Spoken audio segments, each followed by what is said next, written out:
Hey bros, welcome to SPATULE Bros. I'm the chef, and we're back for this little weekly or almost weekly review. One Piece chapters, with chapter 1167, which came out yesterday, officially available for free and legally on Manga Plus and on Glenamax by Gleaner. As usual, before we start, let me remind you that Dragon Ball Original Gangster the book is currently available for pre-order on the Spatule shop. I also remind you that Isekaira Volume 1 and 2, my funny light novel, are also available on the Spatule shop, as well as the Spatule Jump. Take advantage of it, Christmas is coming soon, treat yourself. Now let's get to the review. So, as you noticed, last week I wasn't in a good mood. Oh no, I found that the conclusion of the God Valley incident left a lot to be desired in many ways. There was some build-up, but ultimately it was disappointing. So now, we're moving away from the God Valley incident to refocus on the character who was supposed to be central from the very beginning of this flashback, which started a while ago. It feels like we've been at this for a year. Maybe that's an exaggeration, but it's likely close to the truth. So we're back to Harald, who, in the previous chapter, was blaming himself for not being able to help his friend. And who said to himself, well, I sacrificed my friend. I have to see this through. I'm a bastard, so I'll go all the way with this. He shows up at Marie-Joie, I'm not sure how to pronounce it. He tears off his horns and says, I'm ready to become a slave to atone for the sins of my people. Well, obviously he leaves, he hears that and says, all right, let's take him. And so, for several years, he was a sort of unofficial pirate hunter for the world government.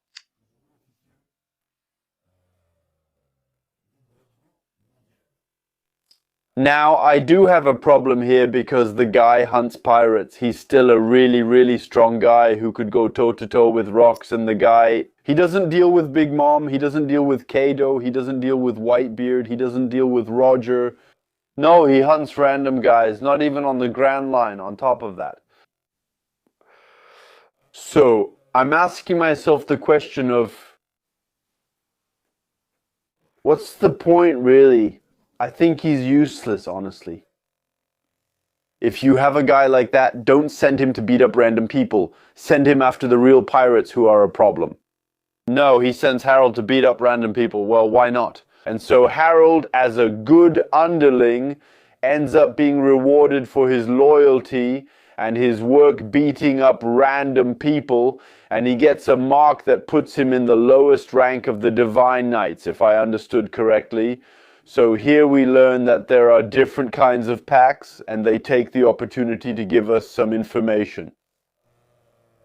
I'll come back to that too. So, we learn that there are 3 types of packs, and it's related to the seabeds. So, he's really in the lowest one, which just gives him passes to enter Marie-Joie, things like that, that's it. Also to meet the world government, the Gorosei. There are apparently 2 things above that, and later the Abyss, which is the strongest. And it can only be given to 13 people. Well, we see the number 13, right? We say it has a more or less biblical connection in this whole thing, most likely. Okay, great. We have some info. I still have trouble understanding Harald's approach, meaning he knows that the world government isn't nice.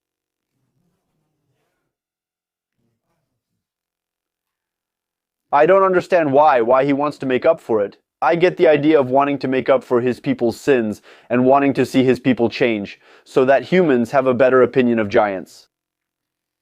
But you're doing it at the expense of all morals. I think it's paradoxical. It's like Garp. I'm sorry, it's paradoxical. You know that the world government is bad and that it serves the interests of an objectively evil caste. I mean, there's slavery. He sees it, that there's slavery. All kinds of segregation. He knows he's serving the interests of a caste. And he says no. I want my people, who until now were free, I want them to submit to that. I don't understand.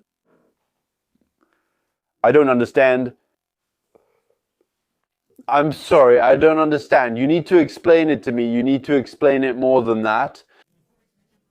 I know he feels guilty about the wrongdoings his people have done, But the wrongdoings his people have done are nothing compared to what the world government does. And he sees it, he knows it, he's part of it. I'm going to make a metaphor. It's going to be terrible. It's going to be hardcore. My metaphor, be careful. It's not for everyone. It's like if you had Nelson Mandela and he says, well, I want to free my people. I'm going to ally with Adolf. You see what I mean? Well, it's anachronistic, but it's absurd. I find it absurd. I'm sorry, it's absurd. I don't understand why he wants so badly to be the puppet of the world government.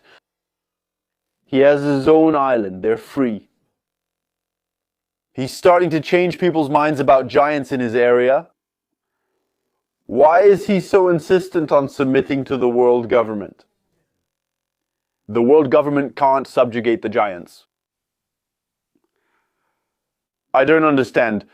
I'm sorry, it doesn't make sense. Explain it to me in the comments if you want, but it doesn't make any sense to me. Maybe there's a part of the story I'm missing. That's possible. Maybe I'm just clueless. I'm missing something, but you'll have to explain that part to me.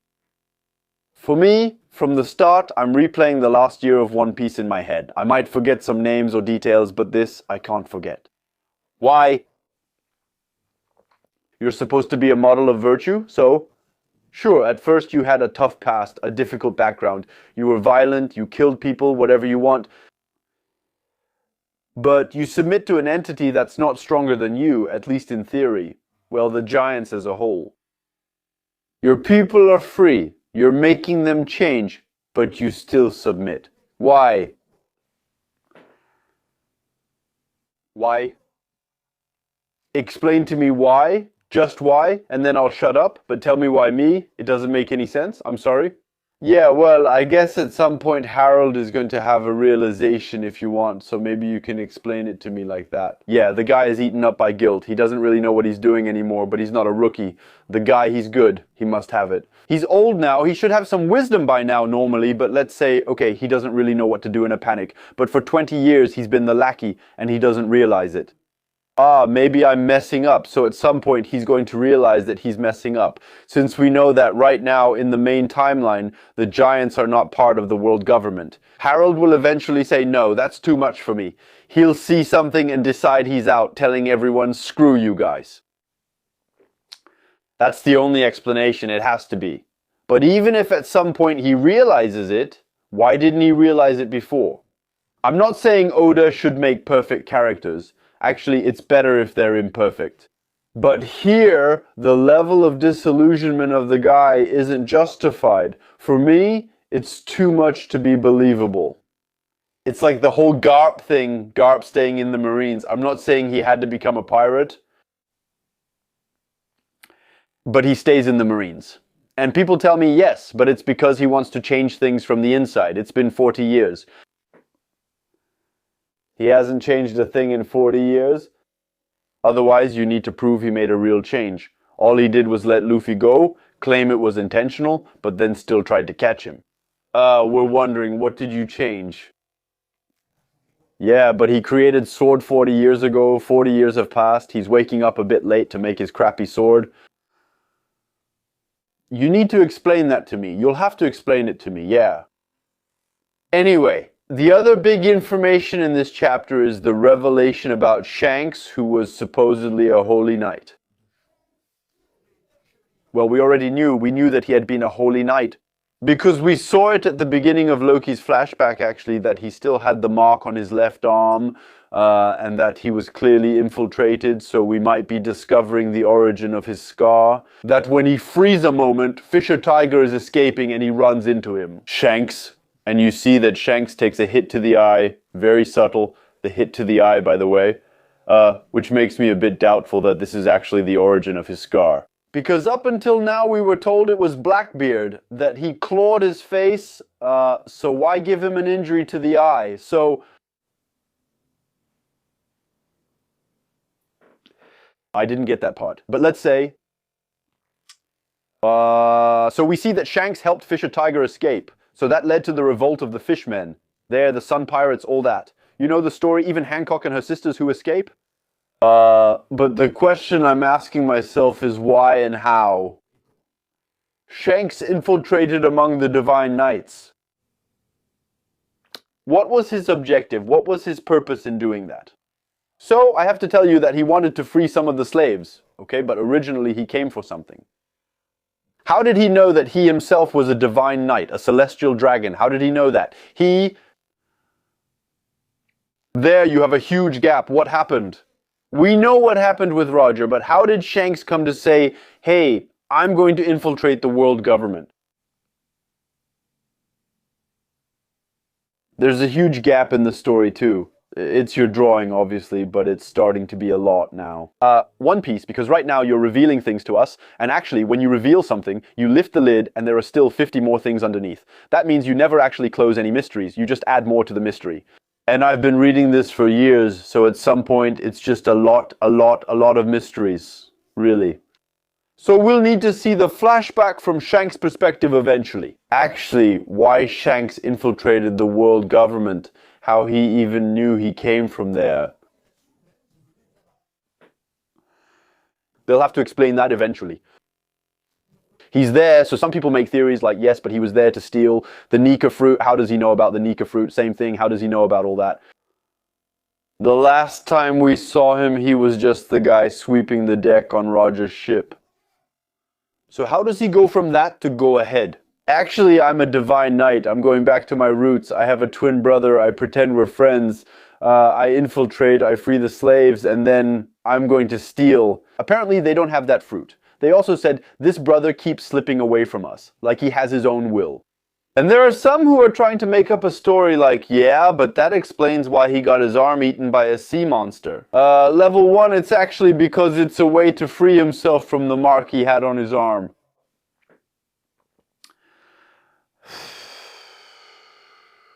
That sounds a little far-fetched. What's your story? I mean, sure, but you had 36,000 ways to lose your arm. He waited for a random monster, then said, here, bite my arm. I'll take advantage of this. I forgot I had haki. Go ahead, bite my arm. Weird. Weird, you're going to tell me yes, but he didn't have it yet. Come on, stop your nonsense. Now you're going to have to explain to us what's going on with Shanks, the red-haired. And even so, there, that leaves another oddity. Why? That's not a chapter flaw, just me going off on a tangent. Why did Oda bother to give Shanks a twin brother?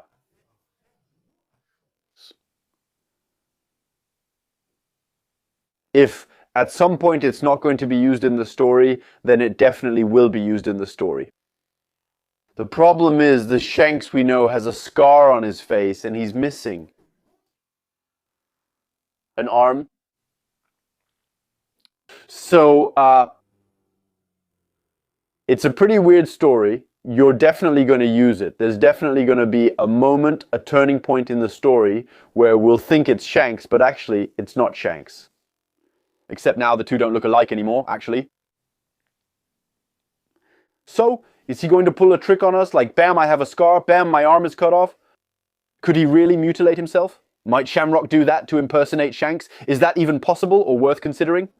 Because Shanks can't act like his brother now? It's possible.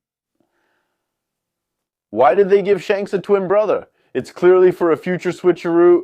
You thought I was Shanks, but I'm not. Please don't do the retroactive twist. Like when there was the reverie and we saw Shanks in the end, now we know it was Shanks. So, he's going to have to use that at some point, otherwise I don't see the point of giving the guy a twin brother. Actually, because often in fiction, when there are twins, it's to pull off that kind of switcheroo. Now, I don't want to spoil it, but have you seen The Prestige by Christopher Nolan? It's about magicians. At one point, there's something going on with twins, and at some point one of the twins has to mutilate himself to look like the other twin. Is he going to pull something like that on us? Otherwise, I don't really see the point of making Shanks have a twin. So yeah, I hope this will be developed later on. Same here. We know that Shanks at some point will become friends with Harald. During their first meeting, he's like, yeah, but you're just a commoner, just a giant, but don't talk to me. I'm not from your caste. Obviously, there's Harald who's suspicious, like, you're not really a bad guy.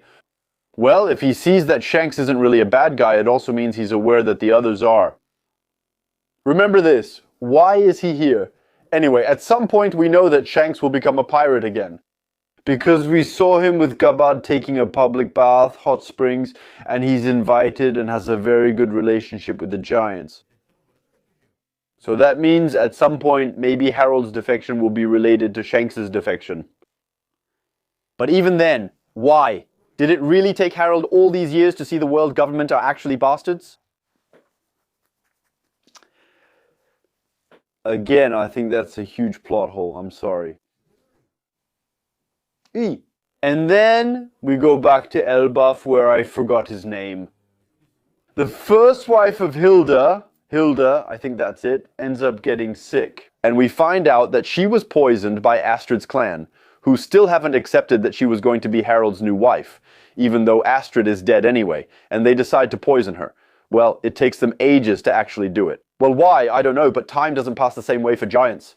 Shut up, 40 years is 40 years, that's still a long time. Even on a giant scale, it's a bit long. Loki finds out about this, and so he wipes out his mother's clan. That's only natural, I'd say, and he says, yeah, she's the only mother who ever loved me. To me, she's my mother. So that's a first crime, you could say, for Loki, so he's going to be looked down upon. Obviously, he'll never be able to prove for sure that it was Astrid's clan that poisoned his mother, and he'll start to look like a monster. First of all, because he wiped out an entire clan all by himself. So you can tell that he's a character who from birth was misunderstood and rejected anyway. Even though he's innocent in the end, he's innocent. For now. Loki, yeah, he's got a bit of a jerk attitude, but he's an innocent guy who was rejected and misunderstood.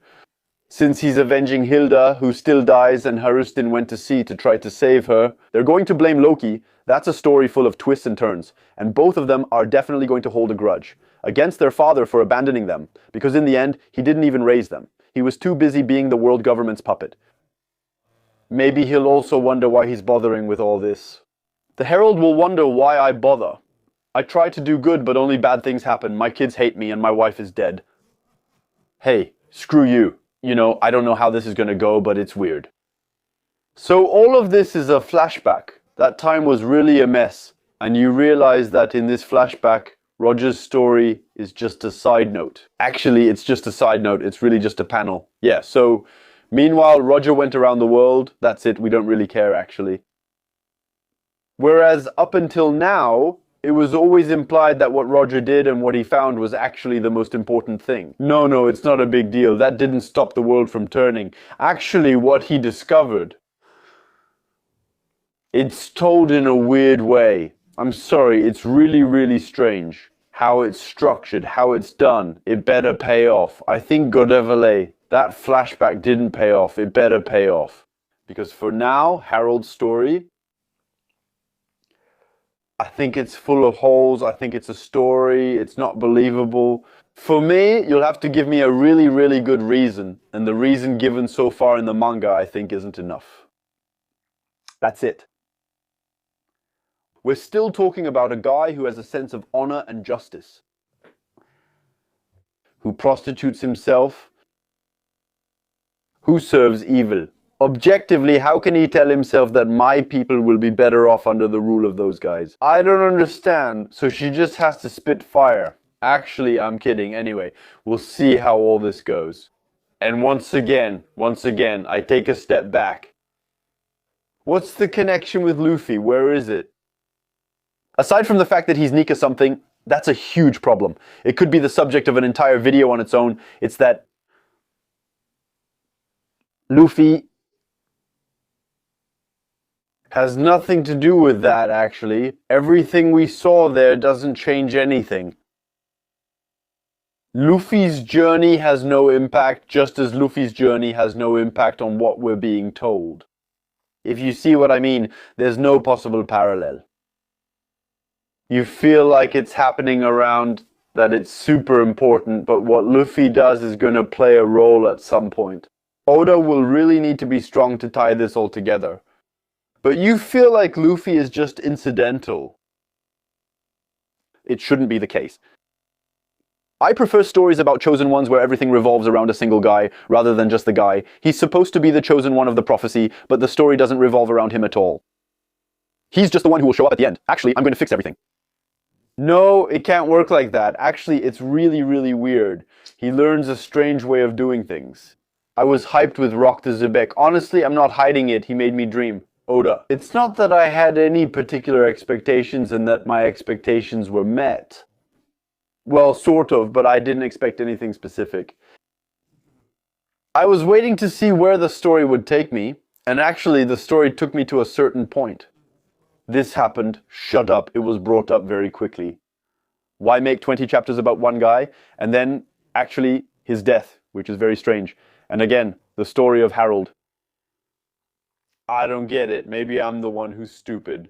I'm willing to admit it, no problem. But you're going to have to explain this to me a bit better. It's very, very weird, and above all, well, we'll see, but I find it very, very strange to throw out gold like that.